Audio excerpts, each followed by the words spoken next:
हमारी इस यात्रा का 17वां दिन है और ये नित्यानंद आश्रम है जहाँ से आज हम अपनी यात्रा प्रारंभ कर रहे हैं। कल की यात्रा में शूलपाणी से भी अधिक पहाड़ी क्षेत्र पड़ा था।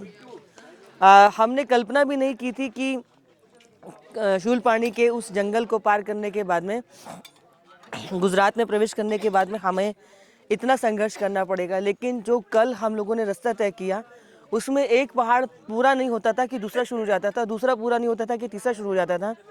पूरा पहाड़ी क्षेत्र था और रात्रि का अंधेरा हो चुका था और लेकिन हमें हमारी मंजिल ही दूर तक नहीं दिखाई दे रही थी क्योंकि बीच में कहीं भी रहने की कोई व्यवस्था नहीं थी और यदि कहीं थी तो वहाँ जल की कोई व्यवस्था नहीं थी क्योंकि इस पूरे क्षेत्र के अंदर बिजली का अभाव है। यहाँ पर सरकार ने सौर ऊर्जा के संसाधन दे रखे हैं।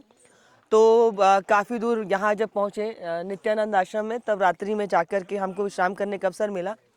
पहुँच तो गए लेकिन कल बहुत सबका पुरुषार्थ था, सबका कल बहुत संघर्ष था।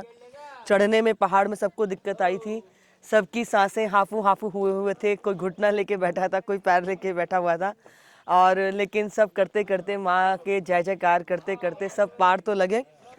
लेकिन कल अंधेरा हो चुका था और ये क्षेत्र जो था इसमें जो है ये जंगली जानवरों का क्षेत्र कहलाता है। लेकिन माई ने सबको अपनी मंजिल तक पहुंचा दिया, बेड़ा पार किया है और आज हम अपनी यात्रा माथासर से प्रारंभ कर रहे हैं, नर्मदा जी की पद यात्रा। और आप सब जानते हैं कि नर्मदा जी की पद यात्रा काशी के नंदी के लिए हो रही है कि काशी में विराजित नंदी को महादेव की प्राप्ति हो, उनकी प्रतीक्षा और परीक्षा पूर्ण हो, इस भाव से ये नर्मदा जी की पद यात्रा कर रहे हैं। और आज हम अपनी नींबू की काली चाय से ये यात्रा प्रारंभ कर रहे हैं।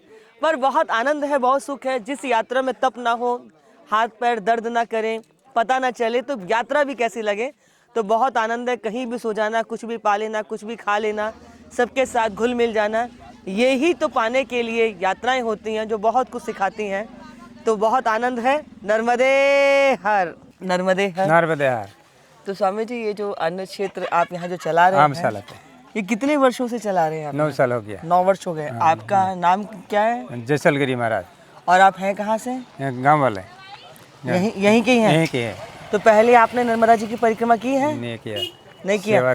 सेवा कर रहे हैं। हाँ, अच्छा, आप सब परिक्रमा वासियों की सेवा कर रहे हैं। तो आपके ये सहज मन में कैसे आया कि आपको यहाँ अन्न क्षेत्र चलाना है? हाँ, यदि परिक्रमा वासी की दिक्कत में निकलते परिक्रमा की सेवा की मन हो गया।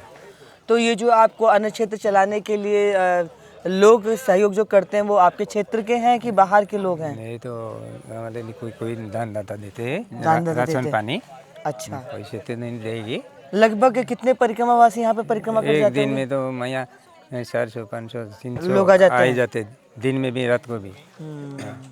तो यहाँ जैसे मध्य प्रदेश सरकार के अंदर शूलपाणी के जंगलों में ऊपर तक भी गए, बिजली वगैरह थी, यहाँ बिजली क्यों नहीं है? सब कुछ सोलर पैनल पर ही है जिससे बड़ी दिक्कतें आती हैं। दिक्कत आती है तो बिजली की दिक्कत। हाँ, तो फिर यहाँ के जो पदस्थ लोग हैं उनसे क्यों नहीं आपने कहा सुना कि? पहले तो नाला थी, पानी भर की सेवा करते थे।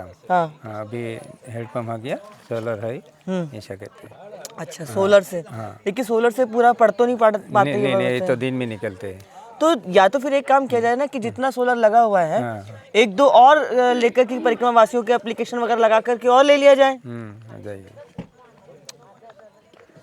कि हमारे परिक्रमा वासियों के लिए पूरी नहीं पड़ता। तो उसके हिसाब से थोड़ी व्यवस्था और अधिक करा ली जाए।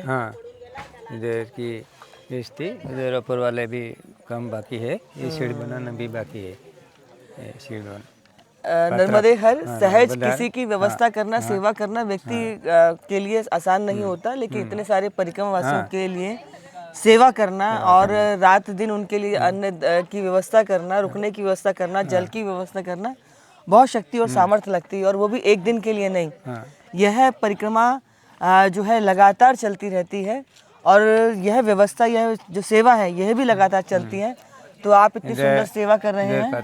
पतरा शील्ड बनाना भी बाकी है। हाँ, निश्चित रूप से प्रणम में है क्योंकि किसी की भी सेवा करना, हमारे यहाँ तो सेवा को ही नर कहा गया कि नारायण सेवा कहा गया है।